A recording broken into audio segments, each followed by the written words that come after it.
শুনলো না। আর আসমানে বসে আমার আল্লাহ পাক হযরত ইউনূসের ডাক শুনেছেন আর সঙ্গে সঙ্গে আল্লাহ উত্তর দিয়েছেন ফাস্তাজাবনা লাহু ওয়া নাজ্জাইনাহু মিনাল গাম্মি ওয়া কাযালিকা নুনজিল মুমিনিন। আল্লাহ বলে আমি ইউনূসের ডাক শুনলাম আর ইউনূসকে মাছের পেট থেকে মুক্তি দান করলাম। মাছের পেটে ব্যথা শুরু হলো, মাছের বমি বমি ভাব হলো, মাছ পানিতে ভেসে উঠলো। মাছ চলে গেল নদীর কিনারায়। নদীর কিনারায় গিয়ে হযরত ইউনূসকে বমি করে ফেলে দিল। আল্লাহ বলে আমি ইউনূসকে বাঁচিয়ে দিলাম। শুধু ইউনূস নয়, কিয়ামত পর্যন্ত যত মুমিন এই পৃথিবীর বুকে আসবে আর আমি আল্লাহ তারা বিপদে পড়ে আমাকে স্মরণ করবে, আমি তাদেরকে ঠিক বিপদ থেকে এইভাবেই মুক্তি দান করব। জোরে বলুন। ওরে ভাই, বিপদের সময় কোন বাবাকে ডাকবেন? ভাঁড় বাবা, লাট্টু বাবা, ভুটিয়া বাবা, খাটিয়া বাবা, কোন বাবাকে ডাকবেন? জোরে বলুন। আল্লাহ বাবাকে ডাকবো ইনশাআল্লাহ। আরে ভাই, না হলে ডাকবেন না, বলুন না আল্লাহ বাবাকে ডাকবো ইনশাআল্লাহ। খোদার কসম, যারা আল্লাহর দিকে মুতাওয়াজ্জিহ হয়, আল্লাহর দিকে স্মরণ হয়, আল্লাহ পাক তাদের ডাক শুনে। আপনারা দেখেন নাই কয়টা মুসলমানের করুণা হয়েছে? ওই দেখেন হয়েছে। আমি একটা হোমিওপ্যাথি ডাক্তারের কাছে গেছি, বলে স্যার আমাদের ওষুধ না আপনাদের সমাজে খুব কাজে লাগে। বলি স্যার কি? বলে ওই আপনাদের বিশ্বাসটা খুব পাকা তো, ওই জন্য। বুঝতে পারেনি কি বলতে চাচ্ছে? আপনাদের এখানেই ডাক্তারটা আছে, ওই আমতলার পরে কি পড়ে জানো? আমি আসলে এখানে থাকি খুব কম তো, ওই ওখানেই ডাক্তারটা, ডাক্তার বলরাম, খুব পুরানো প্রফেসর, লেখাপড়া। তা আমাকে বলছে বলে অতি বেশি কাজে লাগে। তার কারণ কি? বলে আপনাদের বিশ্বাসটা একটু খুব বেশি পাকা প্রয়োজন। কিরকম বিশ্বাস দেখেছে? আর আমরা আমাদেরকে কতটুকু বিশ্বাস করি? এই দেখুন একটুখানি শোনাচ্ছি। ভাইরা আমার, নামাজের মধ্যে দাঁড়ালাম, দোয়া পড়লাম, সালাত পড়লাম, আল্লাহর কাছে এই কথা ওয়াদা করলাম আলহামদুলিল্লাহি রাব্বিল আলামিন। পড়ি না এই কথা বলি না। আল্লাহ সব প্রশংসা তোমার, তুমি আসমান জমিনের স্রষ্টা। একজন হিন্দু ভাই দুর্গা দেবীর পূজা দেবে, একটা কাঁসার থালিতে ফল ফুল সব কিছু সাজালো, আর একটুখানি গরুর মূত্র নিল। গরুর মূত্র বোঝেন নাই? এই দেখেন না, একটু গরুর মূত্র নিলে ব্রাহ্মণ ভাই দুর্গা দেবীর সামনে কত সুন্দর করে বলছেন ও মহি দেবস্য সাবিতু পরিষ্টুতি বসুদৈ মানা নাইস্তু স্মরায় আসনান মহাদিবা প্রতি ভনষ্কচ সম্রাট তবেহিতম জগৎপাল সংসত্য প্রকাতম। মহি দেবস্য সাবিতু, আমি সব প্রশংসা ঈশ্বর তোমার করি। বসুদৈ মানা, তুমি পরম দয়ালু। আর আমরা বলছি আর রহমানির রহিম, তুমি পরম দয়ালু। আমরা বলছি মালিক ইয়াউমিদ্দিন, আল্লাহ তুমি বিচার দিনের মালিক, তুমি বিচার দিনের সম্রাট। আর উনিও বলছেন ও মহাদিবা প্রতিভরষ্যচ সম্রাট, তুমি বিচার দিনের মহাদিবার সম্রাট, সেই দিনের মালিক। আমরা বলছি গায়রিল মাগদুবি আলাইহিম ওয়ালাদ দাল্লিন, তাদের কলভুক্ত হতে চাই না যারা পথভ্রষ্ট হয়ে গেছে, যারা দুনিয়ার মোহে পড়ে তোমার ভুলে গেছে, আমি তাদের কলভুক্ত হতে চাই না, আমি কোরআন নৈকট্য লাভ করতে চাই। উনিও বলছেন ওম নাম শরণম প্রজাবহ, ওম নাম শরণম প্রজাবহ। হে ঈশ্বর, হে গড, সেদিনের বিচারের দিনে আমি ওদের কলভুক্ত হতে চাই না, আমি তোমার নৈকট্য লাভ করতে চাই। আমরা বলছি আমিন, আল্লাহ তুমি কবুল করো। উনিও বলছেন অথা দেব মহা, তুমি মহাদেব, তুমি ঈশ্বর, তুমি গড, তুমি পালনহার, তুমি সৃষ্টিকর্তা, তুমি রব, তুমি আমাদের সবকিছু। আর আমরা বলছি আমিন, আল্লাহ তুমি কবুল করো। ভাষা আলাদা, কথা এক। কথা বুঝতে পারেননি তো? তখন তো কোথায় কিছুই নাই। সুতরাং যেটা বলছিলাম যে এখনই আমরা মনে মনে নিয়ত করি ইনশাআল্লাহ আগামীকাল থেকে একটু চেষ্টা করব নবীর সুন্নতে আমল করব। খানা খেতে বসবো, দস্তরখান বিছাবো ইনশাআল্লাহ, বিসমিল্লাহ বলে হাত ধুয়ে খানা খাবো। আরে আপনার চারটে ছেলে, বউকে বলুন বউ রে তোর কাছে কোনো আবদার নাই, তবে এতটুকু করবি যখন খানা খেতে বসবি দস্তরখান বিছাবি আর বিসমিল্লাহটা জোরে বলবি, ছেলেদের শেখাতে হবে না। এক সপ্তাহ আপনার স্ত্রী যদি এই কাজ করে, খাবার আগে বিসমিল্লাহ, এক সপ্তাহ পরে আপনার স্ত্রী যদি বিসমিল্লাহ লিখে দেবে, মা তুমি আজ কই বিসমিল্লাহ পড়লে না? এরা তো খালি ক্যাসেট, যা শুনবে তাই ক্যাচ করবে। আমি মোবাইল নিয়ে গেম খেলবো আর ছেলেকে বলবো তুই পড়তে বস। ভাবে क्या ख्याल सोचा नादा चूहे अपने दिल में, क्या ख्याल सोचा नादा चूहे अपने दिल में, और ऊंट की समाई का वो चूहे के बिल में। বুঝতে পারেননি? আমি নিজে মোবাইল নিয়ে গেম খেলছি, নিজে রিমোট নিয়ে টিভি দেখছি, আর ছেলেকে চিল্লাচ্ছি তুই পড়তে বস। এ কোনোদিন হতে পারে? This is not possible. আমি তো বলি নামুমকিন, হতেই পারে না। একদিন ডাকবেন, দুদিন ডাকবেন, 3 দিন ডাকবেন, পরে ওই ছেলে বলবে নিচে তো বসে বসে টিভি দেখতেছি আর আমার খালি করে পড়তে বস। কথা ঠিক না ভুল? একটু বাড়িতে পরিবর্তন তৈরি করুন, নিজেকে চেষ্টা করুন, বলবো ইনশাআল্লাহ। আরে ভাই না হলে করবে না, আসতে করে বলুন না ইনশাআল্লাহ। না করতে হবে না, কি আছে নাই বা করবে। আমি শামসুদ্দিন, আমার মাথাটা দেখুন না, ইন্টারন্যাশনাল এয়ারপোর্ট, এ তো মাল আছে তো, এরপরই গিয়ে উড়িয়ে দেবো ইনশাআল্লাহ, কোনোদিনও থাকে না। তা আমাদের কথা কেউ শোনে? শুনবে? আমাদের কথা কেউ শুনবে?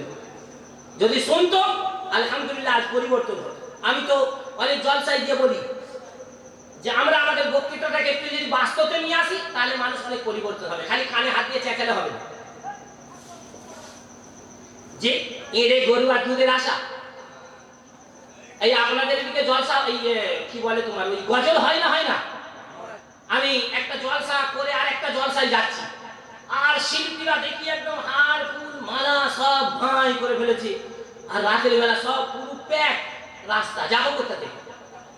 আর অত হাড়বড় করাও ঠিক নয়, 2 মিনিট দাঁড়াই তো, দাঁড়িয়ে দেখি একটা শিল্পী গাইতেছে, দেখুন।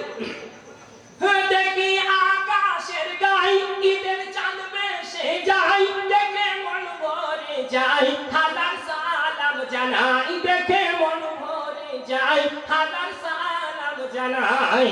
ভোরের নিশি পাখি করে ডাকা ডাকি, সময় নাই আর বাকি, এবার খোলো আঁখি, সময় নাই আর বাকি, এবার খোলো আঁখি। একই খুশির আগমন এসেছে মহামিলন, মিলবো গনে গনে হিংসা বিবাদ ভুলে। আমি বলি আকাশের গায় আর ঈদের চাঁদ ভেসে যায়, তা তোমার আমার বাবার কি হয়? এই কি হয়? সারা রাত হাঁ করে আছি, এড়ে গরু আর দুধের আশা। এই মুসলমান দেখেন পয়সা খরচ করে আর গুনাহ করে। এদেরকে কেউ বুঝাতে পারবে? যে বুঝাবে সেও সালা, তার বাপও সালা, সকলকে মারবে। 5 থেকে 6 বছর বিছানায় পড়ে আছে, ছোট ভাই তার 1 শতক জায়গা সেটাও লিখে নিয়েছে, বিছানায় পড়ে মালসায় হাত দিয়েছে, তবু ছেলেকে দেখে বলেনি যে ওরে বাপ আমি একটা ভুল করেছি নাকি, ওই তো ছোট চাচার 1 শতক জায়গা লিখে ফেলেছিলাম, এখন তো আল্লাহ অনেক দিয়েছে আর আমারও বয়স শেষ। হাত ধরে হাঁটতে নিয়ে যাচ্ছে, গালে খাইয়ে দিতে হচ্ছে, তবু এ কথা বললুনি যে তোর ছোট ভাইয়ের ছোট চাচার অংশে 1 শতক জায়গা দিয়ে দে, তাও বললুনি। বেটা ওই ভাবেই মরে গেল, আর মরার পরে ইমাম সাহেবকে দিয়ে অভিনয় করবে, মানে আপনি একটু দাঁড়িয়ে বলে দেন যদি কারোর কিছু নিয়ে থাকে আমরা ছেলেরা আছি আদায় করবো, না আল্লাহর তরফ থেকে ক্ষমা করে দাও। এখন আপনি বলতে যান না, প্রথমে দেবে মার, তারপরে হবে বিচার, কারণ সব তো মাল লিখে দিয়েছে তো, দেবে ও দেবার হলে আগেই দিত। এই বাঙালি এত ক্রিটিক্যাল মাল, এত বদমাইশ বাইরে কোথায় পাবেন? আমাকে একজন বলতেছে, बोले ये बंगाल के लोग इतना बुरे क्यों होते पता है? बोले क्यों? बोले वो अंग्रेज जो वहां पे रहते हैं ना, এই ইংরেজ কোথা বেশি থাকতো, কলকাতায় সব থেকে হারামি ছিল, তো ওদের আসল আমাদের পড়ে গেছে না কেন? রামায়ণে চৌপাহি বলে সংঘর্ষ से गुण होते हैं, संघर्ष से गुण जाए।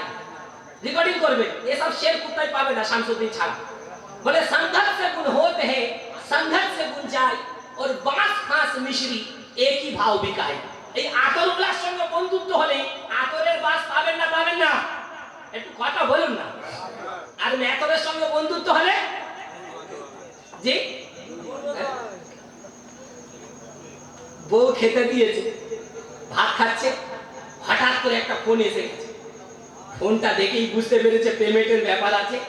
বলে কি গো আব্দুল্লাহ ভাই, আসসালামু আলাইকুম। বলে ওয়ালাইকুম সালাম। না তুমি দেখা করবে বলে? বলে তোর সাথে দেখা করার খুব ইচ্ছা ছিল, তোর ভাবি শুনিনিস? বলে কি হয়েছে? তোর ভাবি তো শরীর খারাপ, এখন হাসপাতালে ভর্তি করে নিচে বসে আছে, ভাত খাচ্ছে। বউ মনে করতে তারা কত বড় জালিমান, কিন্তু কিছু বলতে পারবে। মুসলমান তো বউ বলার মাস্টার, আপনার ভাই ওই দিকে কি করে বলবে? এটা সম্মান করতো, কত ইজ্জত করতে বলুন দিদি। তা নাহলে একটা সময় ছিল সাহাবীদের জামানা। দেখুন ভাইরা আমার, সাহাবী নামে এক আল্লাহর বান্দী বিশ্ব নবীর দরবারে হাজির হলেন। এসে বলেন, ইয়া রাসূলুল্লাহি, আমার জীবনে আমি যে সওয়াবের কাজ করেছি, যে নেক কাজ করেছি, এই নেক আমলের দ্বারা কি আল্লাহ জান্নাত পেতে পারি? বিশ্ব নবী বললেন, সাহাবারে এমন কি নেক কাজ করেছো আমারে শোনাও। বলে, ইয়া রাসূলুল্লাহি, যতক্ষণ পর্যন্ত আমার স্বামী বাড়ি থাকতেন ততক্ষণ পর্যন্ত তার সেবা সুস্থতা করতাম, স্বামীকে নিজে হাতে গোসল দিতাম, নিজে হাতে খাওয়াতাম, নিজে তারে বাতাস দিতাম। যতক্ষণ পর্যন্ত আমার স্বামী না ঘুমাতো ততক্ষণ পর্যন্ত কোনোদিন বিছানায় মাথা রাখি নাই। আল্লাহর নবী গো, রাত্রিটাকে আমি 3 অংশে ভাগ করেছি। জোরে বলুন কটা অংশে? আর একটু জোরে বলুন কটা অংশে? আমার মা বোনেরা কটা অংশে ভাগ করে? এক ঘুমিতে সকাল 8টা। আর যদি বেশি চাপাচাপি করেন কি বলবে? এত বড় সংসার কত ঝামেলা, কাজ কাম করিতে যাই যে বেলা, এরপরে তবু যদি করো বাড়াবাড়ি, আমি তবে চলে যাব বাপের বাড়ি। বিশ্বনবী রাত্রিটাকে আমি 3 অংশে ভাগ করেছি। 1 নম্বর অংশ আমার স্বামীর খিদমতের জন্য রেখেছি, দ্বিতীয় অংশ একটু আরাম করেছি, আর তৃতীয় অংশ সালাতুত তাহাজ্জুদ আদায় করে আমার স্বামীর মঙ্গলের জন্য আল্লাহর দরবারে দুহাত তুলে কেঁদেছি। বিশ্বনবী বললেন, সাহাবারে আকাশ থেকে জমিন পর্যন্ত তাকাও, যে খোলার জায়গাটা তুমি দেখতে পাচ্ছ পরিপূর্ণ করে দেবার মতো কোনো বস্তু আছে নাকি? সাহাবা বললেন না। আল্লাহর নবী বললেন, সাহাবারে আকাশ থেকে জমিন পর্যন্ত তুমি সরিষা ঢালতে থাকো, আর ঢালতে ঢালতে আকাশ পর্যন্ত উঁচু করে ফেলো। ওই সমস্ত সরিষাগুলি গণনা করিলে যে পরিমাণ সওয়াব হবে তার চাইতে বেশি নেকি আল্লাহ তোমার আমলনামায় দান করেছে। সুতরাং তুমি জান্নাতি, তুমি জান্নাতি, তুমি জান্নাতি। ভাইরা আমার, এবার সাহেবা আও আও করে কাঁদে আর কয়, ইয়া রাসূলুল্লাহ, আমার জীবনের একটা দিনের ঘটনা আপনাকে শুনতে হবে, এরপর আমি জান্নাতি না জাহান্নামী জানতে চাই। বিশ্বনবী বললেন, কি সে ঘটনা? বলে, আল্লাহর নবী গো, একদিন আমার স্বামীকে আমি বাড়ি থেকে বিদায় করে দিলাম, স্বামী আমার চলে গেল, আমি তখন বাড়ির মধ্যে বসে বসে নফল নামাজে রত হয়ে গেলাম। এমন সময় হঠাৎ করে আমার স্বামী বাড়ি ফিরলো, এসে বলে, সাহেবা রে, আমারে খুব পিপাসা লেগেছে, 1 গ্লাস পানি দাও। আমি তখন মিষ্টি করে বললাম, স্বামী গো, আমি নামাজের মধ্যে রয়েছি, অমুক জায়গায় গ্লাসে পানি রাখা আছে, আপনি উঠিয়ে খান। কথা শুনছেন? এই কথা বুঝছেন? স্বামী আমারে বলতো, সাহেবা রে, আজ 32 বছর বিবাহের পর থেকে তুমি আমাদের কোনোদিন পানি উঠিয়ে খেতে বলো নাই, আজকে যখন পানি উঠিয়ে খাবার কথা বলেছো, অবশ্যই আমার প্রয়োজন তোমার মিটে গেছে, সুতরাং আমার প্রয়োজন তোমার শেষ, আমার পিপাসাও শেষ। স্বামী আমার পানি না পান করে বাড়ি থেকে বের হয়ে চলে গেলেন। এরপর নফল নামাজ সমাপ্ত করার পর হঠাৎ করে আমার মনে পড়লো, সর্বনাশ করলাম তা কি? স্বামীর খিদমত করা আমার জন্য ছিল ফরজ, আমি নফল আদায় করতে গিয়ে ফরজ তরক করেছি। ভাইরা আমার, একটা কথা বিছানে ভালো করে শুনবেন, সারা জীবনের নফল যদি 1 পাল্লায় রেখে দেন, একটা ফরজ যদি 1 পাল্লায় রেখে দেন, সারা জীবনের ফরজ, সারা জীবনের নফল অপেক্ষায় একটা ফরজ অনেক অনেক বড়। বলুন আল্লাহু আকবার। বিশ্বনবী পিপাসার সময় আমার স্বামী মনে কষ্ট পেল, আঘাত পেল, আর দুঃখ পেল, এরপরেও কি আমি আল্লাহর জান্নাত পেতে পারি? ভাইরা আমার, বিশ্বনবীর চোখে পানি এসে গেছে। বলে, আহারে সাহেবা, তোমার স্বামীর চোখের পানির কারণে, মনে কষ্ট পাবার কারণে, মনে দুঃখ পাবার কারণে আল্লাহ রাব্বুল আলামিন তোমার জীবনের সব আমল বরবাদ করে দিয়েছে। সুতরাং তুমি জাহান্নামী, তুমি জাহান্নামী, তুমি জাহান্নামী। ভাইরা আমার, এবার সাহেবা আও আও করে কাঁদে আর কয়, ইয়া রাসূলুল্লাহ, আমার জীবনের একটা দিনের ঘটনা আপনাকে শুনতে হবে, এর থেকে বাঁচার জন্য কোনো উপায় পথ আছে নাকি?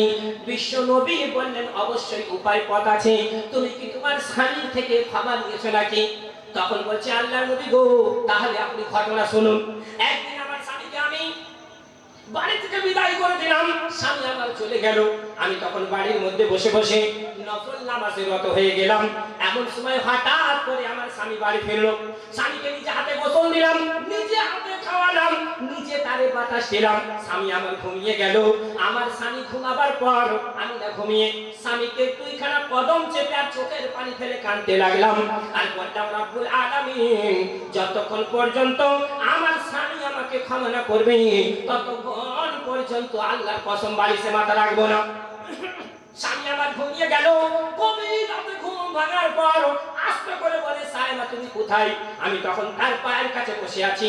তখন তার পা দুটি আমার চোখের পানিতে ভিজে ছপছপ করছে। স্বামী আমার বাম হাতটা খপ করে পায়ের মধ্যে দিয়ে বলছে, সায়মা রে, এত রাত্রি হয়ে গেল তুমি এখনো ঘুমাও নাই। আমি তখন মিষ্টি করে বললাম, স্বামী গো, আমি অপরাধ করেছি। যতক্ষণ পর্যন্ত আপনি আমাকে ক্ষমা না করবেন ততক্ষণ পর্যন্ত আল্লাহর কসম বালিশে মাথা রাখবো না। স্বামী আমার বুকের মধ্যে জড়িয়ে ধরে বলে, সায়মা রে, তোমার আত্মীয়তা, তোমার কথাবার্তা, তোমার চাল চলন, তোমার ব্যবহার, সব ব্যাপারে আমি অত্যন্ত খুশি, সন্তুষ্ট। সুতরাং তুমি কোনো অপরাধ করো নাই, আর ক্ষমার দরকার নাই। আমি তখন মিষ্টি করে বললাম, স্বামী গো, আমি অপরাধ করেছি কি করি নাই সেইটা আমি সব দেখছি, ভালো জানি। সুতরাং যতক্ষণ পর্যন্ত আপনি আমাকে ক্ষমা না করবেন ততক্ষণ পর্যন্ত আল্লাহর কসম বালিশে মাথা রাখবো না। স্বামী আমার বুকের মধ্যে জড়িয়ে ধরে বলে, সায়মা রে, কোনো অপরাধ করে নাই, তবুও তুমি ক্ষমা চাও। জীবনের চলা ক্ষেত্রে যদি কোনো অন্যায় হয়ে থাকে, অপরাধ হয়ে থাকে, ভুল হয়ে থাকে, আমি আল্লাহর তরফ হইতে তোমারে মাফ করে দিলাম। স্বামী আমার মাফ করার বেশ কিছুদিন পর দুনিয়া ছেড়ে বিদায় নিয়ে কবরে চলে গেল। আল্লাহর নবী গো, তাই আমার মনটা মানে না, আপনার খিদমতে এসে হাজির হলাম। বিশ্ব নবী বললেন, সায়মা রে, আল্লাহ রাব্বুল আলামিন তোমার জীবনের সব গুনাহ মাফ করে আল্লাহ তোমারে জান্নাতি বানিয়ে দিয়েছে। মাগো, আপনাদের খিদমতে এতটুকু আরজ করব, আমার মা বোনেরা, আপনাদের খিদমতে এতটুকু বলবো, স্বামী যদি কোনো ব্যাপারে অসন্তুষ্ট হয়ে যায়, জীবনের সব আমল বরবাদ হয়ে যাবে। যদি নিতে পারেন স্বামীর ভালোবাসা, জান্নাতে চলে যাবে, করা যায় আশা। বিশ্বনবী বলেছেন, যদি কোনো স্ত্রীর ইন্তেকালের পর স্বামী নামাজ পড়ে না, আউসাও রাখে না, তবে মাঝে মাঝে ঈদ পড়ে, বকরা ঈদ পড়ে, আবার কখনো জুমা পড়ে, জানাজা পড়ে, এমন মুসলমান আমাদের সমাজে আছে না নেই? এই একটু জোরে বলুন, আছে না নেই? আবার শুনুন হাদিসটা। বিশ্বনবী বলেছেন, যদি কোনো স্ত্রীর ইন্তেকালের পর এমন স্বামী পাঁচওয়াক্ত নামাজ পড়ে না, তবে ঈদ পড়ে, বকরা ঈদ পড়ে, আর জুমা পড়ে, আবার কখনো জানাজা পড়ে, এমন মুসলমান স্ত্রীর ইন্তেকালের পর যদি ভক্তির সঙ্গে, মহাব্বতের সঙ্গে, ভালোবাসার সঙ্গে 2 ফোঁটা চোখের পানি ফেলে দেয়, কয় ফোঁটা? এই জোরে বলুন, কয় ফোঁটা?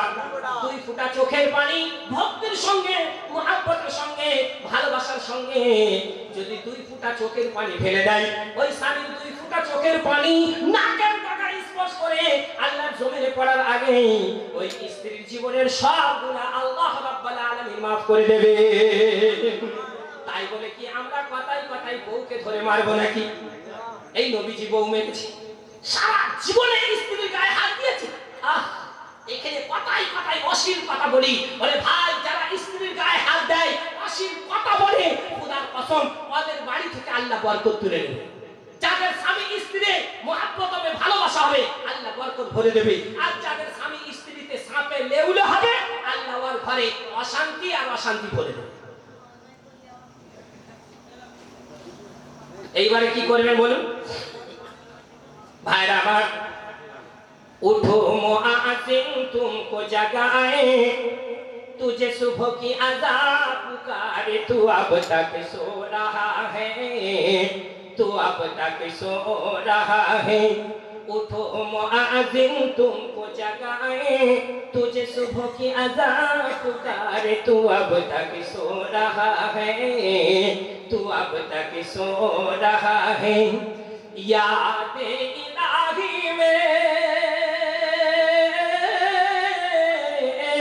याद इलाही में रातों को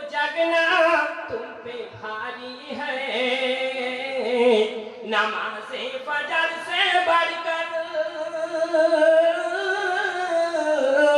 नमाज़े फजर से बढ़कर नींद सुबह को तुमको प्यारी है। शैतान जाल में तुमको फंसाए, तुझे गंदी नींद सुलाए, तू अब तक सो रहा है, तू अब तक सो रहा है। उठो मुआज़िन तुमको जगाए, तुझे सुबह की अज़ान पुकारे, तू अब तक सो रहा है, तू अब तक सो रहा है। ज़ोर से बोलो अल्लाहुम्मा सल्ली अला सय्यिदिना मौलाना मुहम्मद।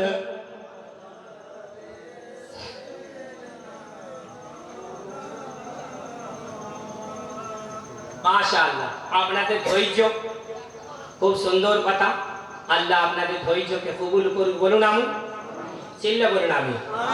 ভাইরা আমার, হে লাখো লাখো হাজিগণ,